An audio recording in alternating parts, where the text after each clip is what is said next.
Railway में एक शानदार करियर बनाने का सपना देख रहे सभी कैंडिडेट्स का आज के इस खास सेशन में बहुत बहुत स्वागत है। फाइनली वो घड़ी आ गई है जिसका हम सबको इंतजार था।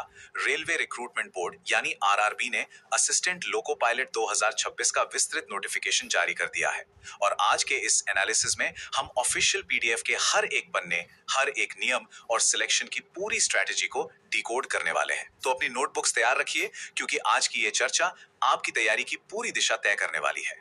11,127। जी हाँ, आपने बिल्कुल सही सुना। भारतीय रेलवे ने पूरे देश भर में 11,127 बम्पर वैकेंसी निकाली हैं। सच मानिए, इतनी बड़ी संख्या में भर्ती का मौका बार बार नहीं आता।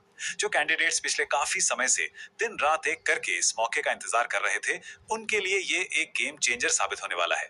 ये सिर्फ एक आंकड़ा नहीं है, ये हजारों परिवारों की जिंदगी बदलने का एक सुनहरा रास्ता है। आगे बढ़ने से पहले एक छोटी सी लेकिन बहुत ही जरूरी बात। अगर आपको रेलवे की इस भर्ती का पूरा ऑफिशियल पीडीएफ चाहिए और वो भी बिना किसी भटकाव के, तो हमारा टेलीग्राम चैनल जरूर ज्वाइन करें। बस टेलीग्राम पर जाएं और बिना किसी स्पेस के @jobupdate2026 टाइप करें। जॉब अपडेट 2026 का लोगो याद रखें और इसे तुरंत ज्वाइन कर लें ताकि कोई भी इंपॉर्टेंट अपडेट मिस ना हो। तो चलिए देखते हैं कि आज के इस मास्टर क्लास में हम क्या क्या कवर करने वाले हैं। सबसे पहले बात करेंगे इंपॉर्टेंट डेट्स और फीस की, फिर देखेंगे एलिजिबिलिटी और मेडिकल स्टैंडर्ड्स को, उसके बाद सिलेक्शन प्रोसेस को गहराई से समझेंगे, फिर चर्चा होगी जोन वाइज वैकेंसी स्ट्रैटेजी पर और आखिर में सब कुछ समराइज करेंगे। चलिए बिना देरी किए पहले सेक्शन की तरफ बढ़ते हैं, महत्वपूर्ण तिथियां और एप्लीकेशन फीस। यहाँ टाइमलाइन को समझना बहुत क्रूशियल है।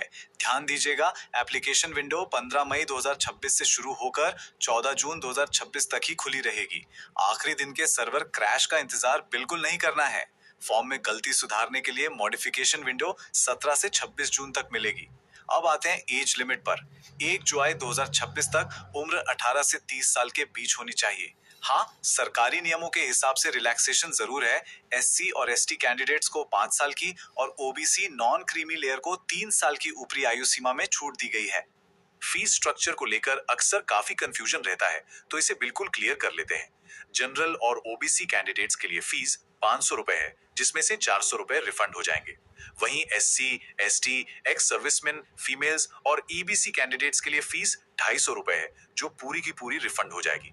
लेकिन यहाँ एक बहुत बड़ी प्रो टिप है, ये रिफंड तभी मिलेगा जब आप पहले स्टेज के एग्जाम यानी सीबीटी 1 में जाकर बैठेंगे। अगर सिर्फ फॉर्म भर दिया और एग्जाम देने नहीं गए तो कोई रिफंड नहीं मिलने वाला। अब आते हैं इस नोटिफिकेशन के सबसे क्रिटिकल हिस्से पे, एलिजिबिलिटी और मेडिकल स्टैंडर्ड्स। यहीं पर कई कैंडिडेट्स छोटी सी गलती के कारण बाहर हो जाते हैं। तो क्वालिफिकेशन क्या चाहिए? आपके पास 3 ऑप्शंस हैं। पहला, 10वीं पास होने के साथ साथ नोटिफाई की गई ट्रेड्स में आईटीआई या एक्ट अप्रेंटिसशिप हो। दूसरा, 10वीं के साथ मैकेनिकल, इलेक्ट्रिकल, इलेक्ट्रॉनिक्स या ऑटोमोबाइल इंजीनियरिंग में 3 साल का डिप्लोमा हो। या फिर तीसरा, इंजीनियरिंग की डिग्री यानी बीटेक हो। लेकिन यहाँ एक बहुत ही सीरियस वार्निंग है। नोटिफिकेशन में साफ साफ लिखा है कि जो कैंडिडेट्स अपने फाइनल रिजल्ट का इंतजार कर रहे हैं वो बिल्कुल भी एलिजिबल नहीं है। अगर रिजल्ट हाथ में नहीं है तो अपना कीमती समय और पैसा बर्बाद मत कीजिएगा। असिस्टेंट लोको पायलट की जॉब में आंखों का एकदम 100% परफेक्ट होना लिटरली जीवन और मृत्यु का सवाल होता है। इसीलिए रेलवे सबसे कठोर A1 मेडिकल स्टैंडर्ड मांगता है। इस रूल को बहुत ध्यान से सुनिए। अगर किसी ने चश्मा हटाने के लिए कभी भी लैसिक या कोई भी रिफ्रैक्टिव आई सर्जरी करवाई है तो वो इस पद के लिए पूरी तरह से इनएलिजिबल है। फॉर्म भरते वक्त ही इसका डिक्लेरेशन देना होता है। तो अगर लैसिक हुआ है तो इस वैकेंसी को पूरी तरह अवॉइड करना ही आपके लिए बेस्ट रहेगा। दोस्तों, अगर आपको ये सेशन और ये जानकारी पसंद आ रही है तो लाइक जरूर करें और चैनल को सब्सक्राइब करें ताकि आगे भी आपको ऐसी ही सटीक और टू द पॉइंट जानकारी बिना किसी देरी के मिलती रहे। चलिए अब गियर शिफ्ट करते हैं और समझते हैं चयन प्रक्रिया को। लोको पायलट बनने का ये सफर 4 बेहद कड़े पड़ावों से होकर गुजरता है। पहला स्टेप है फर्स्ट स्टेज सीबीटी, जो सिर्फ एक स्क्रीनिंग टेस्ट है। दूसरा है सेकंड स्टेज सीबीटी, जिसके 2 हिस्से होते हैं, पार्ट ए और पार्ट बी। तीसरा स्टेप है कंप्यूटर बेस्ड एप्टीट्यूड टेस्ट यानी सीबीएटी, जिसे लोग साइको टेस्ट भी कहते हैं। और आखिरी स्टेप है आपका डॉक्यूमेंट वेरिफिकेशन और मेडिकल। आइए इन स्टेजेस का गेम प्लान समझते हैं। ये जो पैटर्न आप देख रहे हैं, यही आपकी तैयारी का असली आधार है। सीबीटी 1 में 75 सवाल होंगे और 60 मिनट मिलेंगे। बस याद रहे, ये सिर्फ भीड़ को छांटने के लिए है। इसके मार्क्स फाइनल मेरिट में नहीं जुड़ेंगे। असली लड़ाई शुरू होती है सीबीटी 2 के पार्ट ए में। इसमें 100 सवाल और 90 मिनट मिलेंगे। और दोस्तों, इसी के स्कोर से आपकी फाइनल मेरिट बनेगी। सीबीटी 2 का पार्ट बी आपका ट्रेड टेस्ट है, जो सिर्फ क्वालिफाइंग है। मतलब इसमें बस 35% मार्क्स लाकर पास होना है। और हाँ, सबसे बड़ा रिस्क फैक्टर कभी मत भूलना, दोनों ही एग्जाम्स में 1/3 एक तिहाई की नेगेटिव मार्किंग है, तो तुक्केबाजी बिल्कुल नहीं चलने वाली। अब आते हैं उस सवाल पे जो हर एस्पिरेंट के दिमाग में चल रहा है।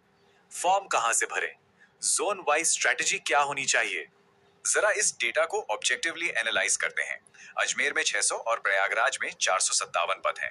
जाहिर सी बात है, वैकेंसीज ज्यादा हैं तो अपॉर्चुनिटी बड़ी है, लेकिन सबसे ज्यादा फॉर्म भी यहीं आएंगे, तो ये एक हाई कंपटीशन जोन बन जाता है। दूसरी तरफ भोपाल वेस्ट सेंट्रल रेलवे में 423 पद हैं, जिसे हम एक बैलेंस्ड जोन कह सकते हैं। लेकिन असली खेल देखिए, भोपाल वेस्टर्न रेलवे में सिर्फ 30 पद हैं। ये पूरी तरह से डेंजर जोन या हाई रिस्क जोन है, जहां कट ऑफ बिल्कुल अनप्रिडिक्टेबल हो सकती है। तो सही फैसला कैसे लें? इसके लिए कुछ बहुत ही प्रैक्टिकल टिप्स हैं। पहला, जोन का चुनाव हमेशा अपनी तैयारी के लेवल को देखकर करें। दूसरा, ये भ्रम निकाल दें कि ज्यादा वैकेंसी हैं तो सिलेक्शन आसान होगा, क्योंकि वहां कंपटीशन अपने आप बैलेंस हो जाता है। तीसरी और सबसे बड़ी चेतावनी, एक बार जो आरआरबी आपने चुन लिया वो फाइनल है, उसे बाद में किसी भी कीमत पर बदला नहीं जा सकता। और आखिरी बात, किसी भी दूर के जोन में फॉर्म भरने से पहले खुद से ये जरूर पूछ लें कि क्या सिलेक्शन के बाद आप सच में वहां जाकर नौकरी करने और बसने के लिए तैयार हैं।